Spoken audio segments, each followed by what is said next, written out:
오늘 우리에게 주시는 하나님의 말씀은 출애굽기 8장 16절부터 19절까지의 말씀입니다.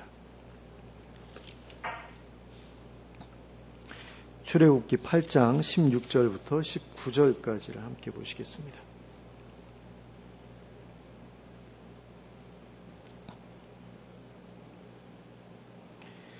함께 읽겠습니다. 시작.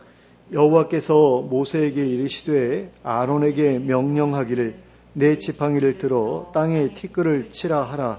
그것이 애굽 온 땅에서 이가 되리라. 그들이 그대로 행할세 아론이 지팡이를 잡고 손을 들어 땅에 티끌을 치매 애굽 온 땅의 티끌이 다 이가 되어 사람과 가축에게 오르니 요술사들도 자기 요술로 그같이 행하여 이를 생기게 하려 하였으나 못하였고 이가 사람과 가축에게 생긴지라. 요술사가 바로에게 말하되 이는 하나님의 권능이니이다 하였으나 바로의 마음이 완악하게 되어 그들의 말을 듣지 아니하였으니 여호와의 말씀과 같더라. 아멘. 오늘 우리가 함께 읽은 본문에는 하나님께서 세 번째 재앙으로 애굽을 치셨던 사건이 기록되어 있습니다. 먼저 16절 말씀을 함께 보시겠습니다. 여호와께서 모세에게 이르시되 아론에게 명령하기를 내 지팡이를 들어 땅에 티끌을 치라 하라. 그것이 애굽 온 땅에서 이가 되리라. 자, 이번에도 하나님께서는 모세를 통해 아론에게 명령을 주셨습니다. 그러니까 아론더러 그 일을 행하라고 하신 거죠. 그런데 그 명령은 지팡이를 들어 땅에 티끌을 치라는 것이었습니다. 그런데 하나님께서 아론에게 땅에 티끌을 치라고 하셨을 때 그것은 결국 땅을 치라고 명령하신 것이나 마찬가지였습니다. 그리고 이것은 애굽인들이 땅의 신으로 섬기고 있었던 게브라는 신을 치게 하신 것이라고 할 수 있습니다. 그리고 이 게브라는 신은 헤케트 여신과 마찬가지로 다산과 비옥함을 상징하는 신이었습니다. 그런데 그 신을 쳐서 사람을 해롭게 하는 해충이 만들어지게 하겠다고 하신 것입니다. 그리고 모세와 아론이 하나님의 명령대로 하였을 때 애굽 온 땅의 티끌이 다 이가 되었습니다. 17절 말씀을 함께 보시겠습니다. 그들이 그대로 행할세 아론이 지팡이를 잡고 손을 들어 땅에 티끌을 치매 애굽 온 땅의 티끌이 다 이가 되어 사람과 가축에게 오르니. 아론이 지팡이로 땅에 티끌을 치자 애굽 온 땅의 티끌이 다 이가 되어 사람과 가축에게 달려들었다고 하였습니다. 그런데 어떤 학자들은 이라고 번역된 히브리어를 각다귀라고 번역하는 것이 더 정확하다고 말하기도 합니다. 그래서 개정개혁 성경을 보면 거기에 이제 1번이라고 되어 있고 각다귀 종류로 볼 수 있음 이렇게 되어 있거든요. 근데 각다귀라는 곤충은요, 모기하고 비슷하게 생기기는 했어도 사람의 피를 빨지는 않는다고 합니다. 그런 점에서 땅의 티끌이 각다귀가 되게 하셨다라는 것이 큰 재앙이라고까지 말할 수 있는 일이었을까 하는 생각이 들기도 합니다. 그런 점에서 이 세 번째 재앙을 재앙이라고 말할 수 있으려면 땅의 티끌이 각다귀가 아니라 이나 또는 모기가 되었다라고 보는 것이 더 적절하지 않을까라는 그런 생각을 하게 됩니다. 그런 점에서 우리가 확신할 수 있는 것은 이 일이 게브신의 무능함을 드러내는 일이었으며 동시에 사람들의 삶에 고통을 가져다주는 일이었으리라는 것 정도라고 할 수 있을 것입니다. 그러니까 이 곤충이 정확하게 어떤 곤충이었다라는 것은 우리가 알 수 없지만 그 곤충 때문에 그 애굽 사람들의 삶이 굉장히 괴로웠을 것이다 라는 것을 인정하는 정도에서 정리할 수밖에 없다라는 거죠. 그 다음으로는 18절 말씀을 함께 보시겠습니다. 요술사들도 자기 요술로 그같이 행하여 이 일을 생기게 하려 하였으나 못하였고 이가 사람과 가축에게 생긴지라. 자, 이 세 번째 재앙의 특이점이 바로 여기에서 나타나고 있는 것을 보게 됩니다. 애굽의 요술사들은 모세와 아론이 물을 피로 바꾸었을 때에도 그것을 따라했습니다. 그리고 개구리가 나일강에서 올라오게 했을 때에도 그것을 따라했습니다. 하지만 이번에는 아론이 했던 일을 따라하지 못했습니다. 그리고 그 이후로도 그들은 모세와 아론이 벌이는 일을 하나도 따라하지 못했습니다. 그러니까 그들은 오직 첫 번째 재앙과 두 번째 재앙에서 벌어졌던 일들만을 따라했다는 것입니다. 그리고 이것을 보면 하나님께서 일부러 이 두 개의 재앙을 애굽의 요술사들도 따라할 수 있을 만한 재앙으로 시작하신 것 같다는 생각이 듭니다. 그래서 처음에는 만만하게 생각하다가 점차 난이도를 올리시는 가운데 좌절을 겪도록 계획하신 것이 아니었을까라는 생각을 하게 됩니다. 그런데 첫 번째 재앙과 두 번째 재앙에서도 확인할 수 있었듯이 하나님 아닌 다른 신들을 섬기는 자들도 때로는 하나님께서 행하시는 일들을 그대로 따라하는 것을 볼 수 있습니다. 하지만 어떤 경우에는 하나님께서 행하신 일들을 조금도 따라하지 못하는 경우가 있습니다. 그 대표적인 경우가 바로 갈멜산에서 벌어졌던 일이라고 할 수 있습니다. 엘리야 선지자 시대의 바알 선지자들은 여러 가지 이적들을 통해서 사람들의 마음을 현혹했습니다. 하지만 하늘에서 불을 내려 보라는 엘리야 선지자의 도전에서 그들은 허무하게 무너져 버렸습니다. 그들은 땀이 비처럼 쏟아지도록 뛰놀면서 춤을 추었고 또 그것만으로는 부족하게 생각되자 자신들의 몸을 칼로 그어가면서 피투성이가 되기까지 하였습니다. 그러나 그들이 어떤 짓을 저질러도 바알은 응답하지 않았습니다. 실존하지 않는 거짓 신이었기 때문입니다. 그래서 그들은 하나님께서 엘리야 선지자를 통해서 보여주셨던 것과 같은 권능을 보여주지 못했습니다. 이것은 애굽의 요술사들도 마찬가지였습니다. 그들은 도저히 아론을 따라할 수 없었습니다. 그들에게는 땅의 티끌로 이를 만들어낼 능력이 없었고 그들이 섬겼던 신 또한 실존하지 않는 거짓 신이었기 때문입니다. 그러므로 그와 같이 거짓된 신들, 무능한 신들을 섬기는 것은 어리석은 일이 아닐 수 없습니다. 그와 같은 거짓 신들은 사람들에게 복과 화를 가져다 주지 못하기 때문입니다. 그와 같은 거짓 신들은 사람들의 기도에 응답하지 못하기 때문입니다. 그러므로 우리는 그들을 섬길 필요도 그리고 두려워할 필요도 없습니다. 오직 하나님만이 온 세상을 창조하시고 주관하시는 전능하신 통치자이시기 때문입니다. 그분만이 우리가 섬겨야 할 분이시고 그분만이 우리가 두려워해야 할 분이시기 때문입니다. 그 다음으로는 19절 말씀을 함께 보시겠습니다. 요술사가 바로에게 말하되 이는 하나님의 권능이니이다 하였으나 바로의 마음이 완악하게 되어 그들의 말을 듣지 아니하였으니 여호와의 말씀과 같더라. 애굽의 요술사들은 자기들이 무슨 일을 하더라도 아론을 흉내낼 수 없다는 사실을 알았습니다. 그래서 그들은 바로에게 나아가 이 일은 하나님의 권능으로 일어난 일입니다 라고 보고하였습니다. 그리고 이것은 애굽의 요술사들이 이전에 벌어졌던 일들에 대해서는 하나님의 권능으로 일어난 일이 아니었다고 생각하고 있었다는 이야기라고 할 수 있습니다. 자기들도 물을 피로 만들 수 있었고 자기들도 개구리들이 물에서 올라오게 할 수 있었기 때문입니다. 그러므로 아론 자신의 능력으로 그 일을 했을 것이라고 생각했던 것입니다. 하지만 이번에 벌어진 일은 사람의 능력으로는 절대로 따라할 수 없는 일이라는 생각이 들었던 것입니다. 그래서 그들은 그 일을 하나님의 권능에 의해 벌어진 일이라고 보고할 수밖에 없었습니다. 그러나 애굽의 요술사들이 그와 같은 보고를 한 후에도 달라진 것은 아무것도 없었습니다. 바로는 여전히 하나님의 말씀에 순종하지 않았고 애굽의 요술사들도 이전과 별반 달라진 것이 없었습니다. 그들은 여전히 자기들이 섬겨오던 신을 계속해서 섬겼습니다. 그들은 결코 하나님을 섬기려고 하지 않았습니다. 그러면 그들이 하나님의 권능을 보고서도 자기들이 섬겨오던 신을 계속해서 섬겼던 이유는 무엇이었을까요? 그 이유는 하나님이 자기들의 신보다 강하다고 해서 반드시 하나님을 섬겨야 할 필요는 없다고 생각했기 때문입니다. 그들은 지금까지의 일을 겪어오면서도 여전히 자기들의 신들에게 다산과 풍요의 복을 내려줄 권능이 있다고 믿었습니다. 그러니 하나님이 자기들의 신보다 더 강하다고 해서 자기들의 신을 버리고 하나님을 섬길 필요까지는 없다고 생각했던 것입니다. 하나님께서 그들에게 재앙을 보내셨던 이유가 그들이 섬겨온 신들이 거짓된 신이라는 사실을 보여주시기 위함이었지만 그들은 그것을 그저 자기들의 신이 하나님보다 힘이 조금 약하구나 하는 정도로만 받아들였던 것입니다. 게다가 그들은 하나님을 이스라엘 민족의 민족신으로 생각했을 뿐 온 세상을 창조하시고 주관하시는 신이라고는 생각하지 못했습니다.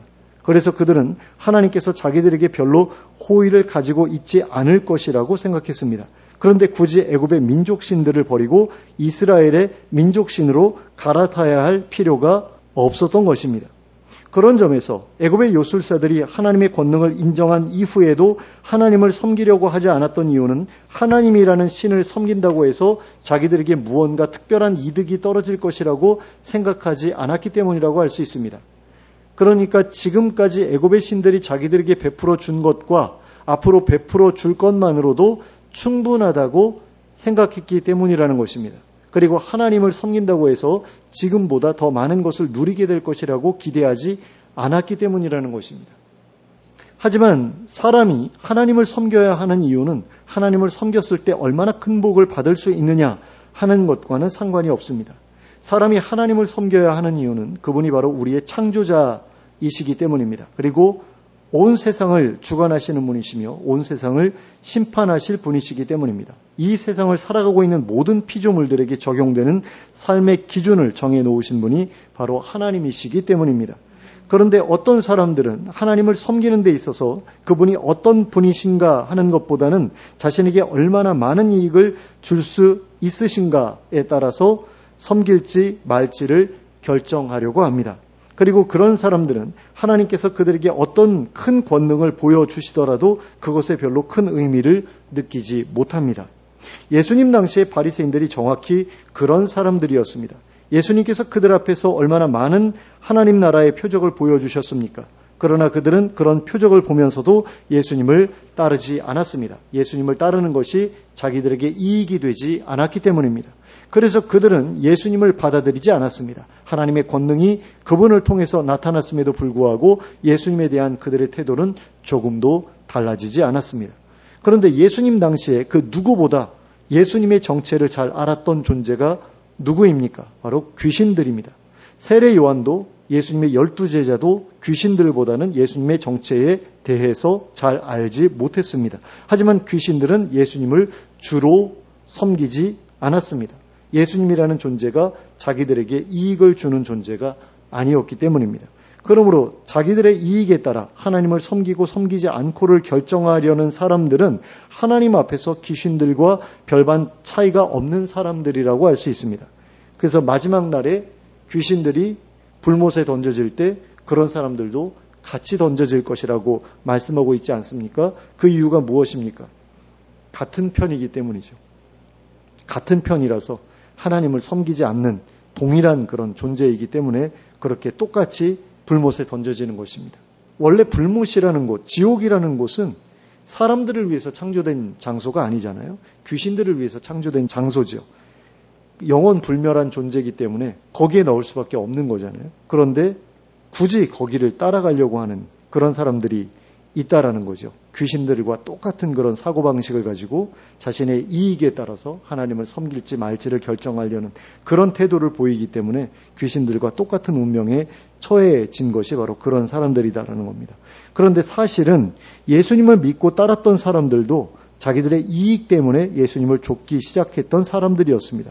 그들은 예수님께서 병을 고쳐주셨기 때문에 또는 소망의 메시지를 전해주셨기 때문에 또는 하나님 나라의 복음을 전해주셨기 때문에 예수님을 따랐습니다. 그리고 예수님께서 유다를 로마로부터 독립시켜 주시기를 바랐기 때문에 예수님을 따랐습니다. 그러니까 예수님만 따라다니다 보면 유다가 로마로부터 독립되는 것을 볼 수 있겠지라는 그런 기대감을 가지고 예수님을 따랐다라는 겁니다.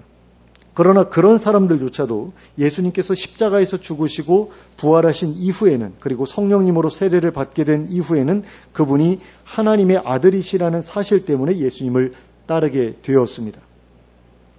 그러니까 그분이 하나님께서 보내신 분이 확실해라는 사실 때문에 예수님을 따르게 되었다라는 것입니다. 많은 사람들이 예수님께서 나를 대신해서 죽으셨기 때문에 예수님을 따라야 된다라고 그렇게 이야기를 합니다. 많은 목사님들이 그런 식으로 이야기를 하거든요.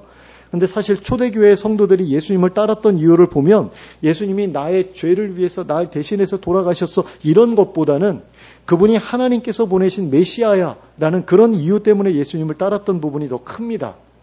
근데 오늘날에는 십자가가 하나님 나라보다 더 중심에 우리 신앙의 중심에 서게 되었는데요. 사실은 그렇지 않습니다. 예수님께서 전하셨던 복음도 하나님 나라 복음이고요.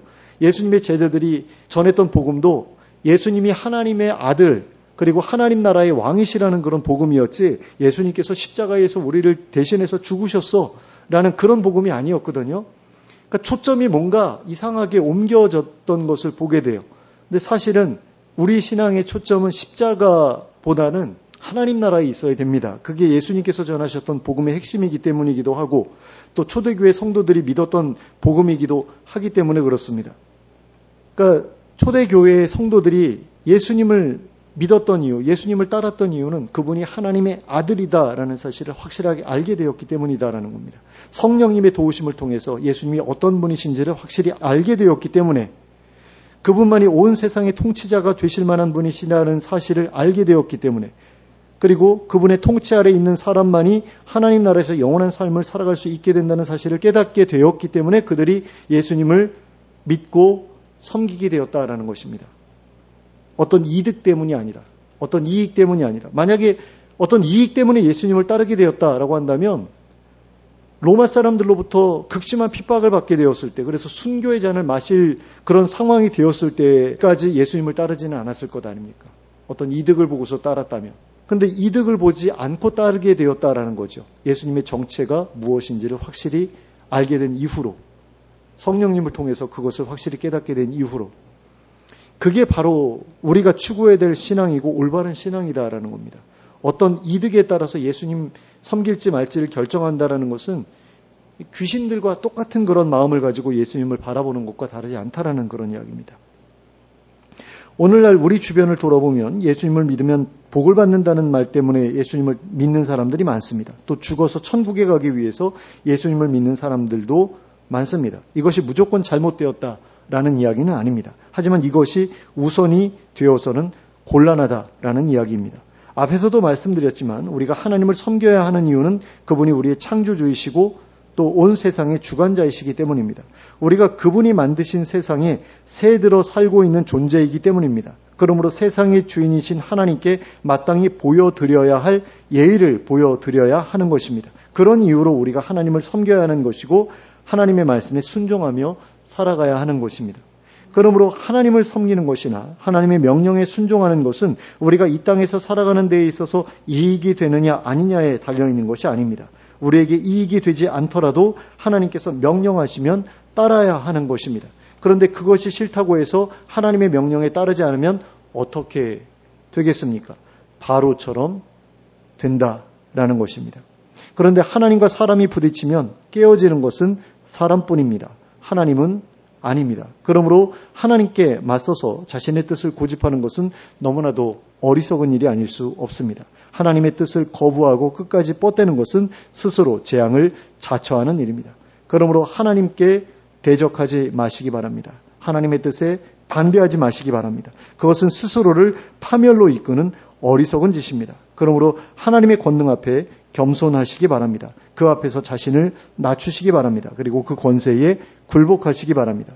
자신의 욕심과 자신의 고집을 버리고 하나님의 뜻과 하나님의 계획, 하나님의 명령에 따라 순종하며 살아갈 때 우리에게는 이 땅에서의 이익보다 더 큰 것이 주어집니다. 바로 하나님 나라에서의 영원한 삶이 주어지는 것입니다. 그러므로 이 땅에서 누리는 사소한 이익에 사로잡혀 하나님의 뜻에 불순종하는 일이 없게 하시기 바랍니다. 그리고 하나님의 뜻에 온전히 순종하여 이 세상보다 더 나은 세상에서 영원한 복을 누리며 살아가는 여러분들이 되시기를 예수 그리스도의 이름으로 축원합니다. 함께 기도하겠습니다. 사랑과 은혜가 풍성하신 하나님 아버지, 저희가 하나님의 하나님 되심을 온전히 깨닫게 해주시기 원합니다. 하나님께서 온 세상의 창조주이시며 온 세상의 주관자이시라는 사실을 온전히 깨닫게 해주시기 바랍니다. 그리고 하나님께서 저희를 당신의 백성으로 사랑하신다는 사실도 확실히 알게 해주시기 원합니다. 그리하여 저희가 세상의 거짓된 신들이 아니라 하나님만을 섬기며 살아갈 수 있게 해주시기 원합니다. 그리고 저희의 이익에 따라 하나님에 대한 태도가 달라지지 않게 해주시기 원합니다. 그리하여 하나님의 명령에 철저히 순종하는 가운데 하나님과 동역하며 살아가는 저희가 되게 해주시기 원합니다. 영원히 하나님과 동행하며 살아가는 저희가 되게 해주시기 원합니다. 예수 그리스도의 이름으로 기도하였습니다. 아멘.